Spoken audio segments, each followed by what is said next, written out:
Ah. Ok. Le titre de mon message, c'est « Sois attentif et agis ».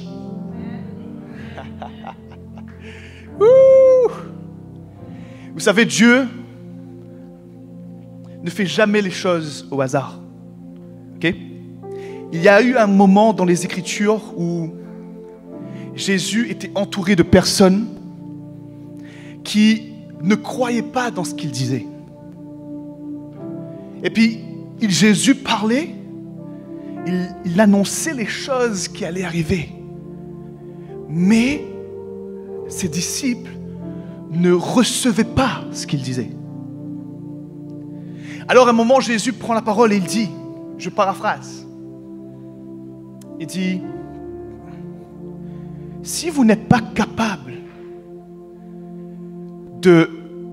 d'avoir la foi dans ce que je dis, en ce qui concerne la direction, parce que dans ce contexte de ce passage, les disciples cherchaient une direction de la part de Dieu.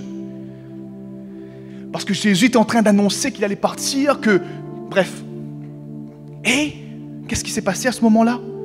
Jésus leur dit, si vous n'êtes pas capable de croire quand je vous parle, regardez ce que le Père fait. Et alors vous allez comprendre ce que je vous dis. Et alors vous allez recevoir et comprendre quelle est la direction pour vous. Église, aujourd'hui, ma question, c'est est-ce que tu es capable de comprendre et de croire dans ce que Jésus déclare au travers de ses serviteurs depuis plusieurs mois dans cette église? Parce que si tu n'es pas capable, je vais t'inviter à faire la même chose que ce que Jésus a invité les disciples à faire. Regarde ce que Dieu fait, regarde ce que le Père fait, et tu vas comprendre où est-ce qu'on s'en va. Wouh!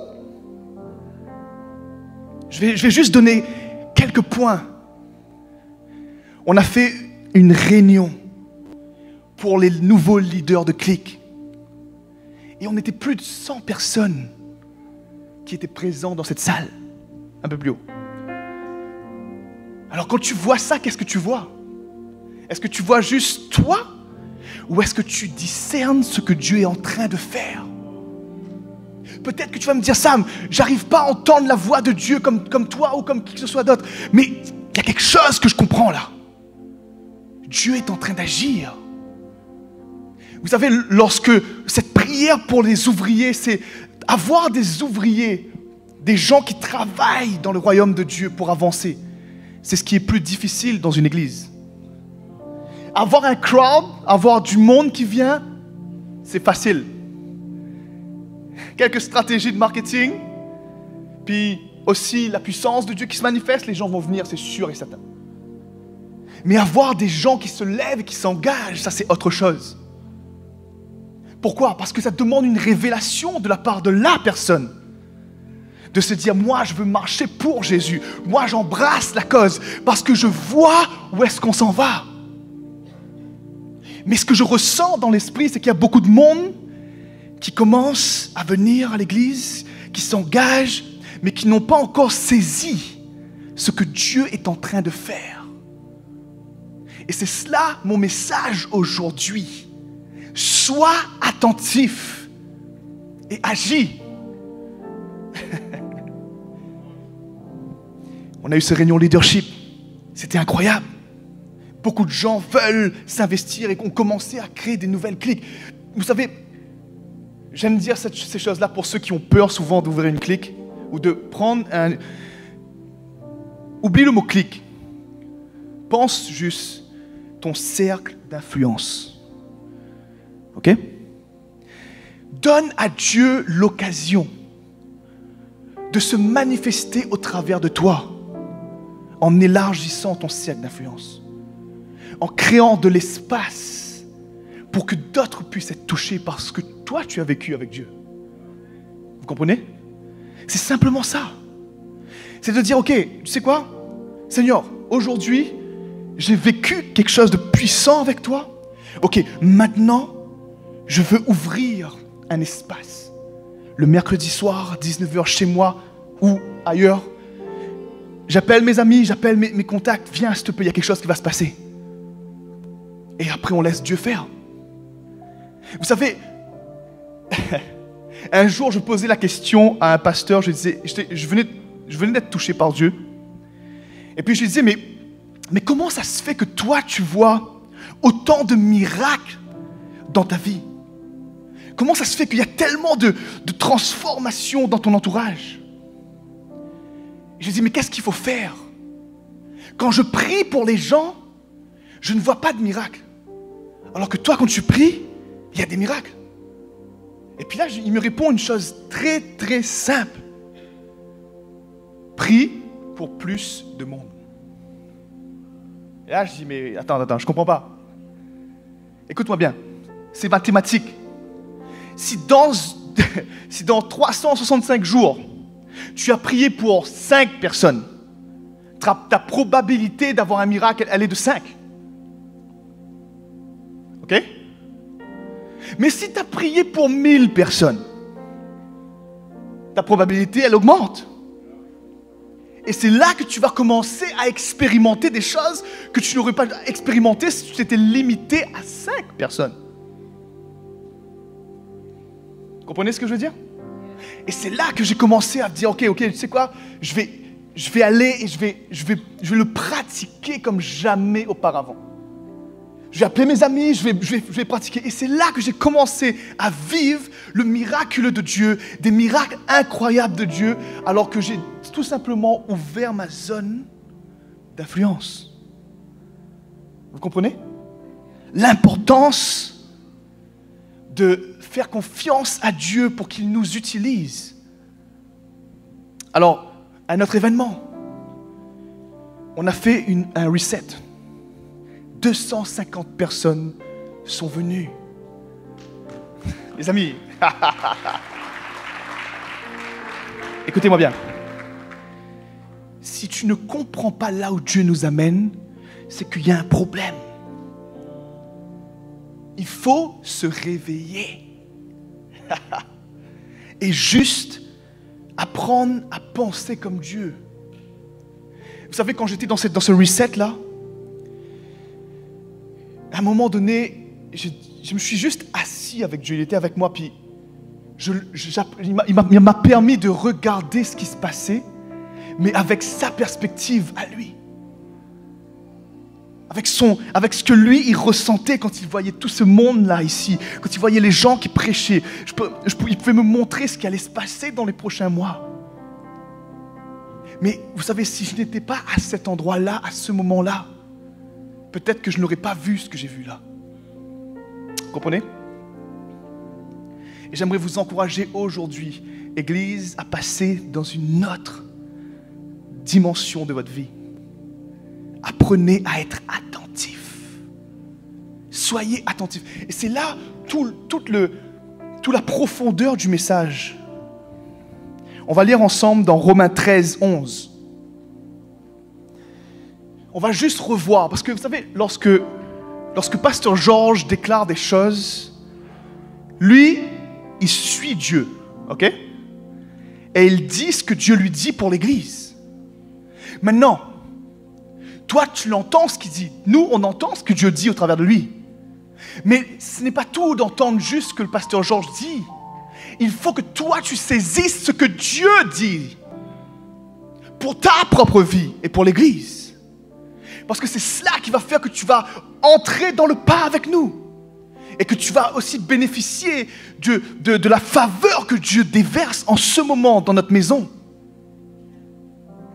Alors, qu'est-ce que Dieu déclare pour notre Église dans cette saison? Le réveil. Ok, that's good. Oh, wow, le réveil. Ok. C'est quoi? C'est une alarme le matin? C'est quoi le réveil? Ok, il y a beaucoup de monde ici, vous êtes peut-être nouveau aussi.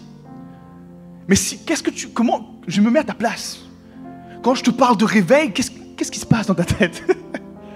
Tu es dans une église et on te parle de réveil. Et moi, la première question que je me suis posée quand j'ai entendu ce mot-là pour la première fois il y a plusieurs années, je me suis dit, mais où est-ce que c'est écrit dans la Bible, réveil? C'est quoi ça? J'ai entendu des histoires que les gens expérimentaient des réveils. Il y avait comme le Seigneur qui agissait, le Saint-Esprit qui agissait, des miracles incroyables, des nombres de personnes qui se multipliaient, des églises qui passaient de 2 personnes à 100 000 personnes. Je viens d'une île où il y avait 0 église et en l'espace d'1 an, il y avait 100 000 chrétiens. Parce qu'un apôtre est venu avec le feu du Saint-Esprit et a commencé à prêcher partout. Histoire vraie, vérifiée.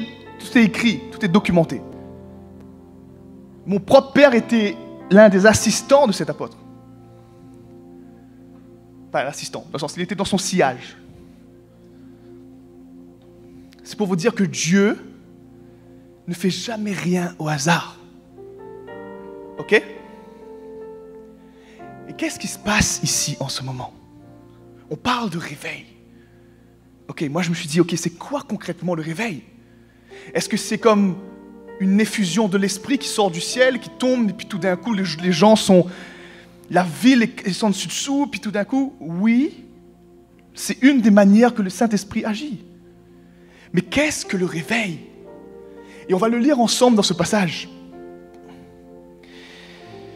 Cela importe d'autant plus que vous savez en quel temps nous sommes. Je fais une petite aparté. Est-ce que tu sais ce que Dieu est en train de faire en ce moment? Parce que là, lorsque l'apôtre parle ici, il s'adresse à des gens qui savent dans quel temps ils sont.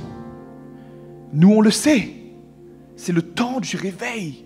C'est le temps que Dieu a appointé d'avance pour que nous puissions expérimenter le royaume de Dieu comme jamais auparavant. Amen.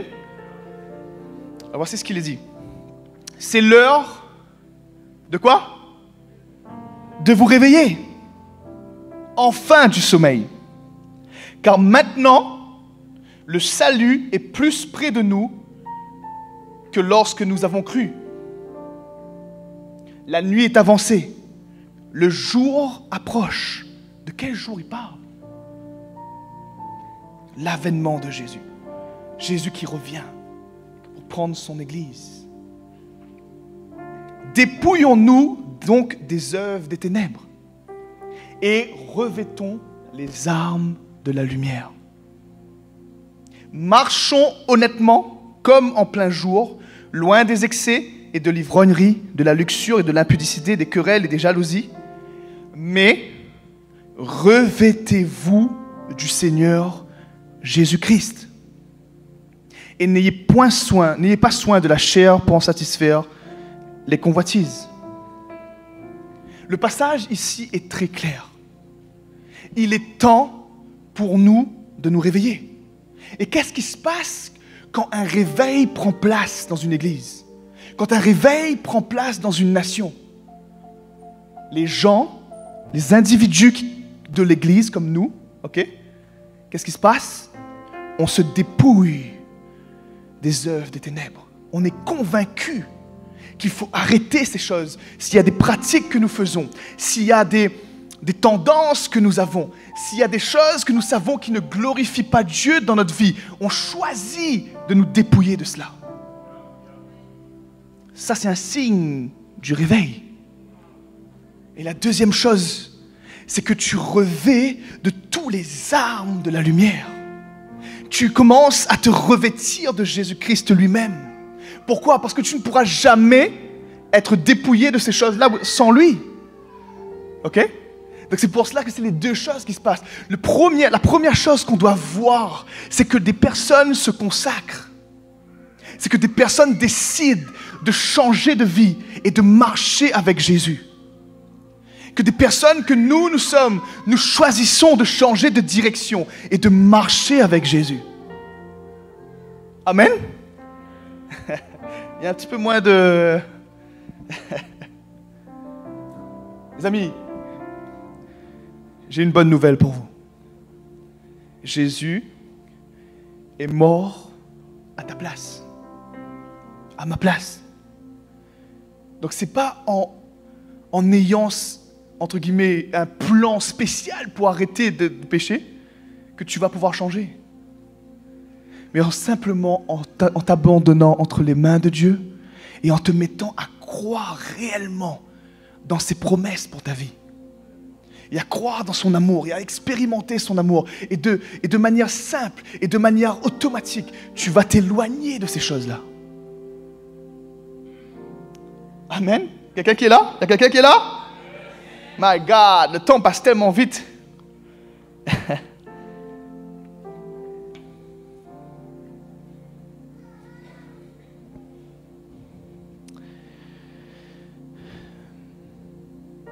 Romains 10, 14.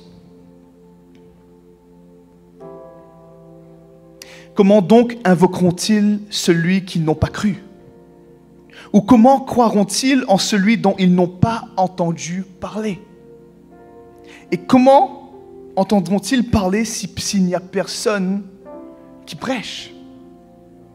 Et comment y aura-t-il des prédicateurs s'ils ne sont pas envoyés?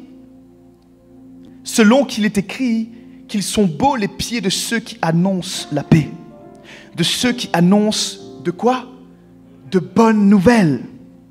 Mais tous n'ont pas obéi à la bonne nouvelle. Aussi, Ésaïe dit-il, Seigneur, qui a cru à notre prédication?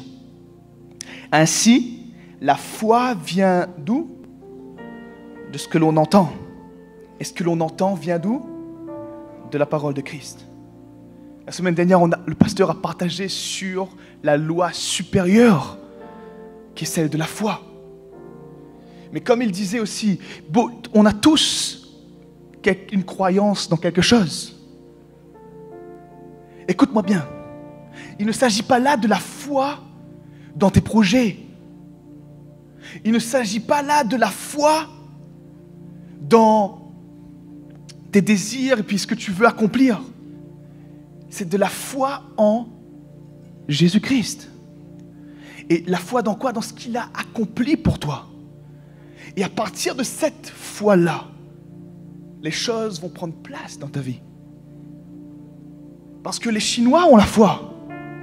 Parce que les bouddhistes ont la foi. Parce que les musulmans ont la foi. Mais ce qui fait la différence, c'est la source qui nourrit ta foi. Et je vais terminer sur ce point-là, les amis. Quelle est ta source? À quoi tu es le plus attentif dans tes journées? À quoi tu t'exposes le plus dans tes journées? Parce que on est tous d'accord, si toi tu vas à, je sais pas, imaginons, à Punta Cana en ce moment, dans le soleil incroyable, et tu passes ne serait-ce quelques jours, on va pas te reconnaître ici. Tu vas revenir, tu seras noir, si tu n'es pas déjà noir. Pourquoi? Parce que tu t'es exposé au soleil. À quoi tu t'exposes aujourd'hui? Il y a des gens qui s'exposent beaucoup, et c'est pas que des gens, tout le monde ici, on a ce combat-là avec les réseaux sociaux, avec notre téléphone, avec tous ces réseaux sociaux, Instagram et tout ça. Et on s'expose. Il faut comprendre une chose, les amis, c'est que lorsque tu vas refléter ce à quoi tu t'exposes. À quoi tu t'exposes dans tes journées aujourd'hui va déterminer ce qui va sortir de toi. Amen. Et moi, j'aimerais t'encourager aujourd'hui à t'exposer à Dieu, à sa parole, à ses messages, à ce que Dieu dit dans cette maison. Lorsque tu es le dimanche ici, tu t'exposes à la parole de Dieu. Et cette parole, lorsqu'elle va être consommée par la foi et mise en pratique par des actions, va produire le fruit qu'il faut dans ta vie, dans nos vies. Et ça va se refléter dans qui nous sommes. Amen. Sois attentif. Tends l'oreille à Dieu et à sa parole. Tends l'oreille aux choses du royaume de Dieu, parce que c'est cela qui va faire la différence dans ta vie. Des fois, il y a des gens qui me disent, ok, mais je ne comprends pas, ma vie est plate, je vis que des choses difficiles, j'enchaîne les difficultés les unes après les autres.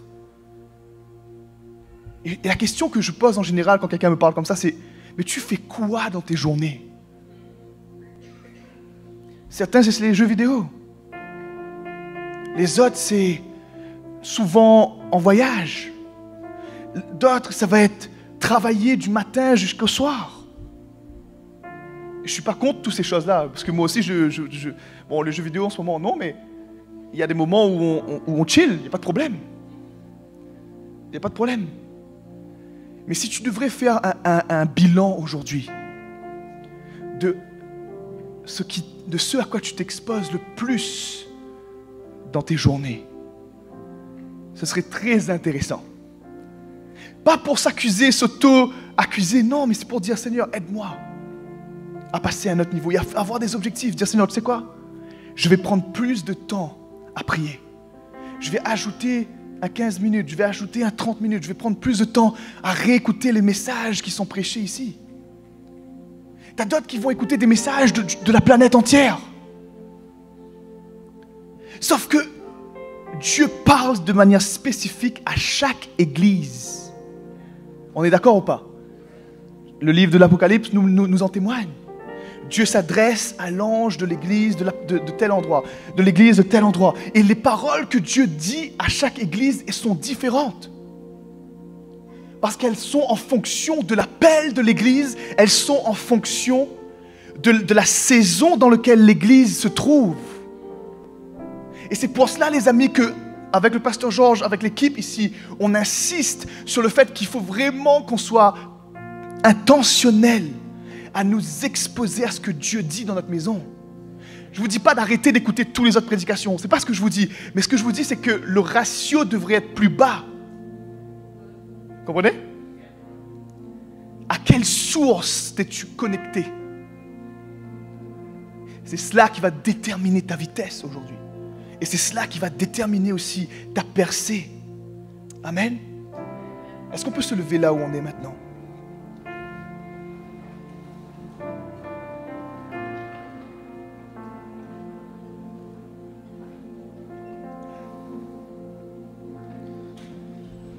Ma prière aujourd'hui, c'est que Dieu puisse te convaincre de simplement faire de l'espace dans ta vie pour que tu puisses être attentif et que tu puisses agir en conséquence. Malheureusement, je n'ai pas eu le temps de terminer mon message, mais je devais terminer sur une note, mais c'est peut-être le deuxième service. Mais vous avez compris ce que Dieu veut dire ce matin. Vous avez compris ce que Dieu veut dire? Regardez ce qui se passe. Soyez présents dans nos réunions. Pas juste parce que vous en avez besoin, mais juste pour pouvoir être au courant de ce qui se passe. Juste pour pouvoir être attentif dans ce que Dieu est en train de faire. Il y a un réveil qui va prendre place, qui prend place en ce moment. Mais ce réveil-là, ça ne va pas sortir du ciel. Le réveil, il va sortir de Dieu au travers de nous. Les amis, je vous dis, la promesse que Dieu a dit dans le livre des Actes, elle a été accomplie. C'est pas... Le Saint-Esprit a déjà été envoyé là.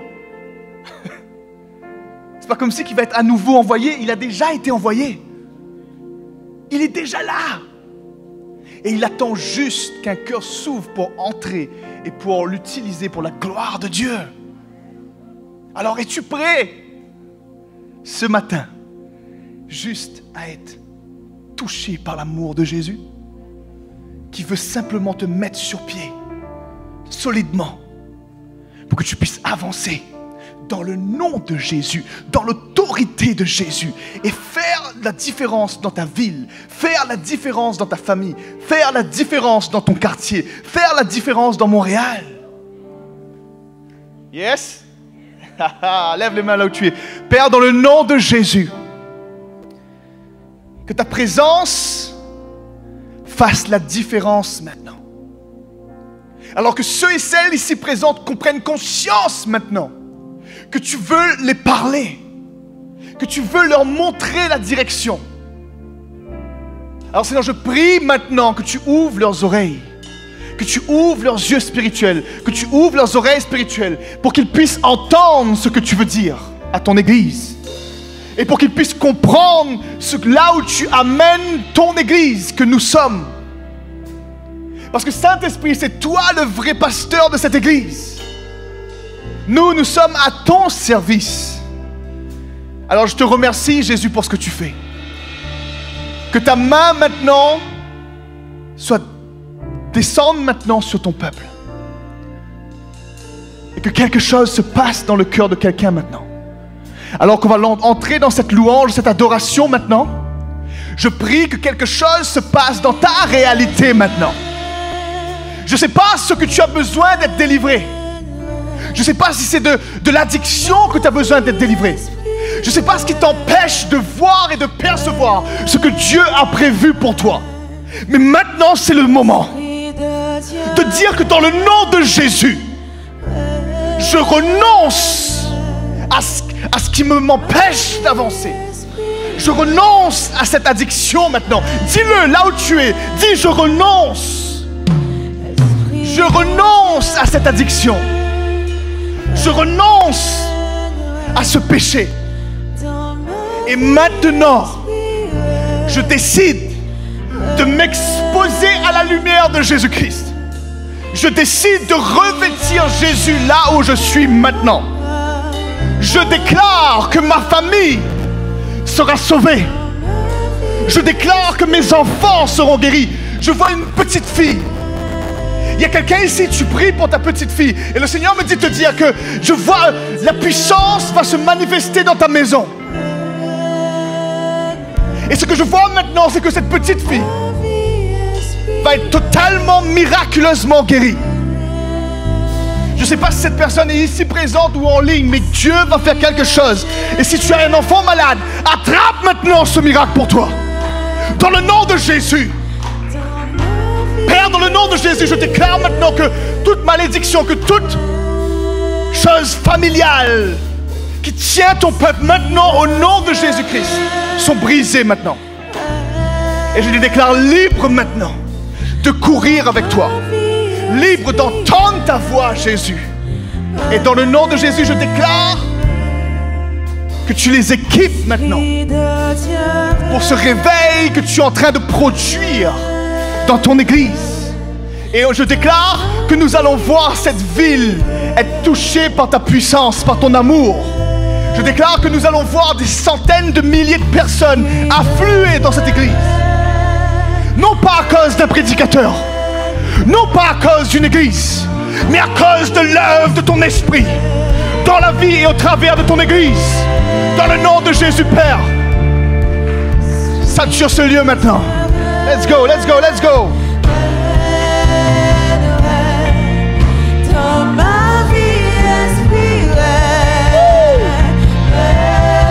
Adore Jésus maintenant, déclare ces paroles avec moi.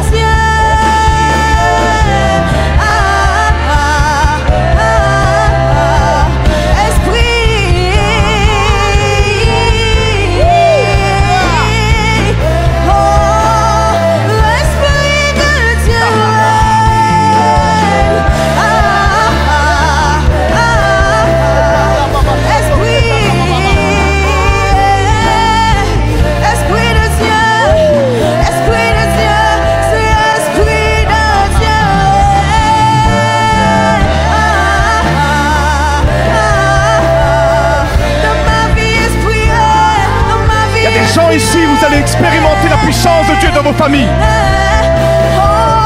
Les miracles de Dieu vont exploser. Les percées divines vont prendre place. Vos finances vont ressusciter.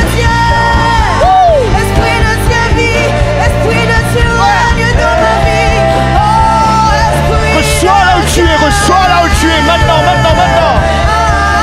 La puissance de Dieu te touche là où tu es maintenant.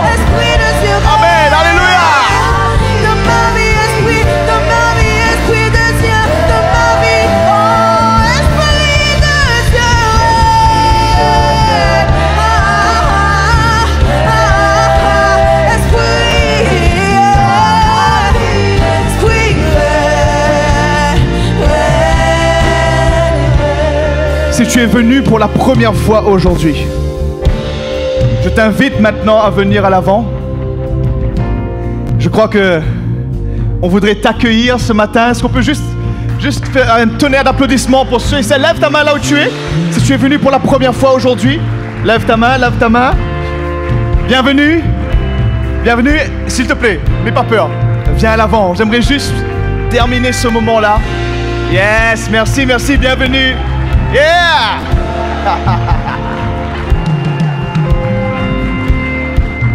Voilà!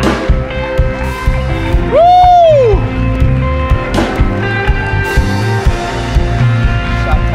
Wow, wow, wow! Bienvenue, bienvenue. Bienvenue dans cette maison où nous aimons la présence de Dieu. Et j'espère que ce message vous a touché. Mais je crois qu'il y a quelque chose que Dieu veut faire pour vous. Vous savez, la Bible dit que, je ne sais pas quel est ton background, si tu es déjà chrétien ou pas encore, mais tu es concerné quand même. Lorsque tu déclares de ta bouche et que tu crois dans ton cœur que Jésus est mort à la croix et qu'il est ressuscité, la Bible nous dit que tu es sauvé sur le champ. Parce que la foi que tu mets maintenant dans cette prière active cette nouvelle dimension, cette nouvelle vie du royaume de Dieu. Et peut-être certains d'entre vous ici, vous êtes dans cette étape-là. Ou peut-être d'autres, vous êtes déjà chrétiens et que vous êtes juste dans un moment de renouvellement avec Dieu. Et je crois que même pour vous, il y a un miracle de la part de Dieu pour vous. Alors fermez juste les yeux avec moi, on va prier ensemble. Dites avec moi, dites Seigneur Jésus, aujourd'hui, je te donne ma vie. Et je crois dans mon cœur que tu es mort et que tu es ressuscité à la croix. Viens dans ma vie maintenant et opère les miracles que tu as prévus pour ma famille. Dans le nom de Jésus. Amen. Seigneur, je prie pour ces gens et je te remercie parce que quelque chose s'est passé ce matin pour eux. Je déclare maintenant que leur vie ne sera plus jamais la même. Je te prie, Seigneur, de les défier afin qu'ils fassent des prières audacieuses, avec une foi audacieuse, afin que tu puisses leur montrer ta grandeur, Jésus. Dans le nom de Jésus. Amen. Bienvenue dans la famille. Il y a des amis qui sont juste là. Veuillez les suivre, s'il vous plaît. On a un petit cadeau pour vous. Et surtout, nous vous attendons le week-end prochain. Que Dieu vous bénisse. Amen. Est-ce qu'on peut donner un tonnerre d'applaudissements à Dieu maintenant? Yeah!